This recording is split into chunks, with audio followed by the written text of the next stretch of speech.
Well, Mr Speaker, we've just heard...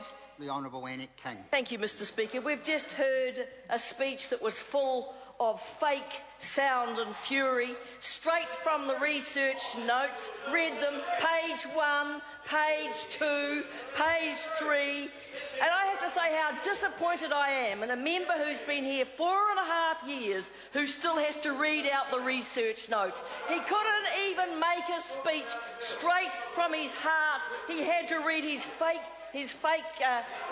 outrage out off a note. I have to tell you, Mr Speaker, this is the Nick Smith Quinella, the second bill we've had on housing this evening, and I have to tell you it is a real gamble, because what we know about Nick Smith is he never does his homework.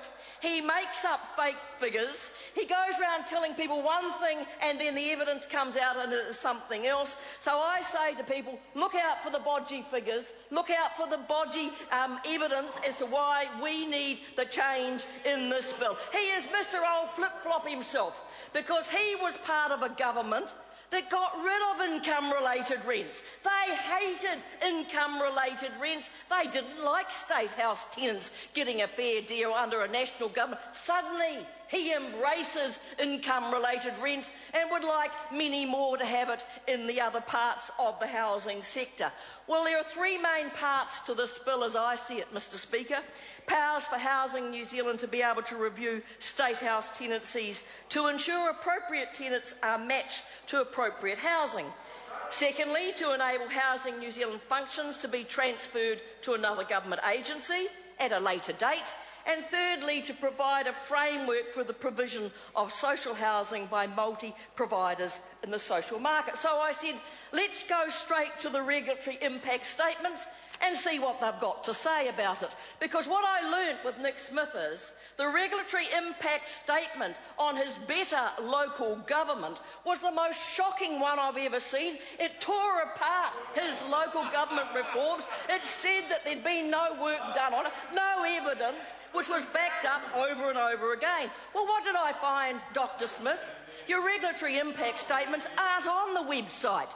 You say in the bill here, look up the website, you'll find them. So I went to the clerk's office and they had to find the statements, they had to run them off and put some on the table. Why didn't they have the regulatory impact statements available? Well, I had a wee look at them. So there are two of them, one from the Department of Business Innovation and Employment. What do they say? They say there's limitation to the analysis provided. There's limitation. Once again, Nick Smith, limitations to the evidence provided.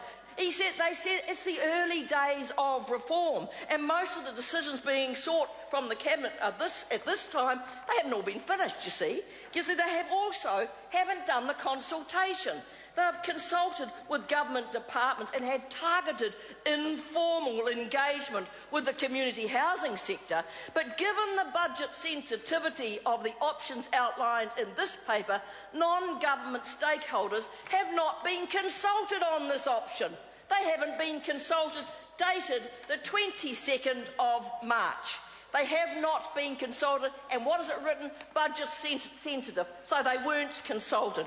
What does the second one say? It's from Housing New Zealand, and I find this very interesting because they go through and they just happen to set out some of the risks. And oh no, you don't want to hear about the regulatory impact statements because these are the independent statements about his lousy work. That's why he doesn't want to hear about it. And what does this one say? Housing New Zealand, they talk about what will happen in terms of the information gathering powers. What are the costs? Well, the costs will be increased accommodation supplement payments to tenants moving from state to private housing. That's one of the costs. Secondly, there will be increased administration costs. Thirdly, cost to the clients complying with information requirements. And then there will be cost to the other tenants who asked to provide information. None of that was put forward by Dr Smith today. Not one of the costs or problems outlined. They hid the regulatory impact statements so the House here, who have to debate it tonight, could not get it. Well, I'll tell you what this bill is.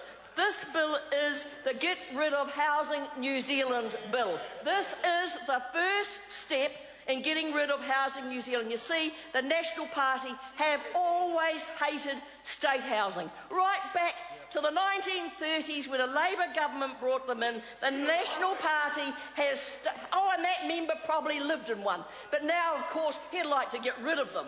You see, they've never wanted to have state housing. So this is the beginning... This is the beginning of rid of Housing New Zealand. They want to flog them off. Why aren't they honest? As Phil Twyford said, why not go the whole hog and flog off Housing New Zealand to any old agency out there, the private sector, who could just carry on providing houses for them? You probably could get Barefoot and Thompson, whatever they're called, them, wasn't it?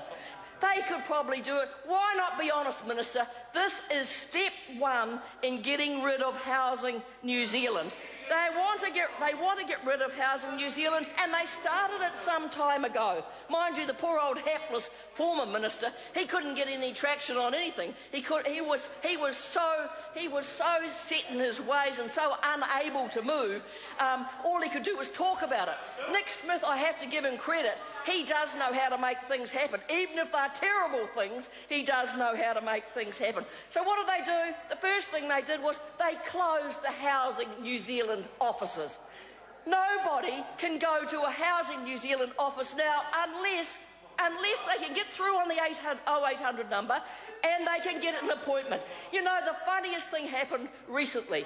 The Minister, the Prime Minister and the Minister of Social Development were going through a town in New Zealand and they saw a Housing New Zealand office. And they rocked up to the door and they thought, let's pop in and say hello. You know, I'm the Prime Minister and I'm the Minister of Social Development. Very important people. We'll just pop into Housing New Zealand's office. What happened? They got to the door and the door was locked. They couldn't get through the door. They tapped on the door and nobody opened it. You see, that is what has happened to Housing New Zealand offices. They closed the doors. They didn't want... Oh, rubbish, says the Minister. How long's he been the Minister? Or maybe he gets in the door. He has to give him a ring on the 0800 number, make an appointment, and then he gets in the door. They closed the office. They turned the service into an 0800 number. Well, what a problem they have with that. Thousands of calls that were never picked up. Thousands of people who did not get any service at all. An absolute mess. And this was better public service. Better public service. Those were the first steps. Now we have this bill. And this bill are the next steps in getting rid of Housing New Zealand. I think this is a very sad day. We will oppose this bill because they want to get rid of Housing New Zealand. Why not be more honest? And why are we rushing this bill through at all? Part of it doesn't even come into effect till April the 4th, 2014, next year.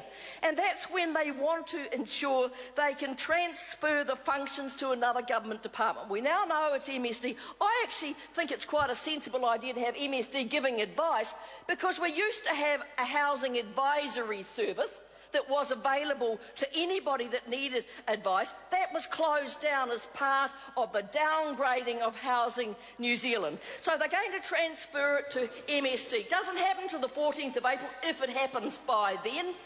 So what is the rush in terms of this bill? And MSD, they're going to be able to provide information, and Housing New Zealand will just be another provider of social housing. Just another provider. That's right, Minister, isn't it? Just another provider. I support the community housing sector as well. But I have a question for this Minister. Can those who have got income-related rent transferred to the community sector, living in one of their homes, when they are assessed as no longer having income-related rent, be removed from the community house of a community housing provider? I cannot find out whether that is the fact, and if it is the fact, what right does the government have to control who lives in the homes of the Salvation Army or the Housing Foundation or Habitat for Humanity? What right do they have to interfere in that? And that's something that needs to be answered. Mr. Speaker, in conclusion, the Minister talked about quality, not quantity. This government has never been able to provide either. They will only get that under a Labour government. I call Holly Walker. Thank you, Mr. Speaker. Well, as we've heard,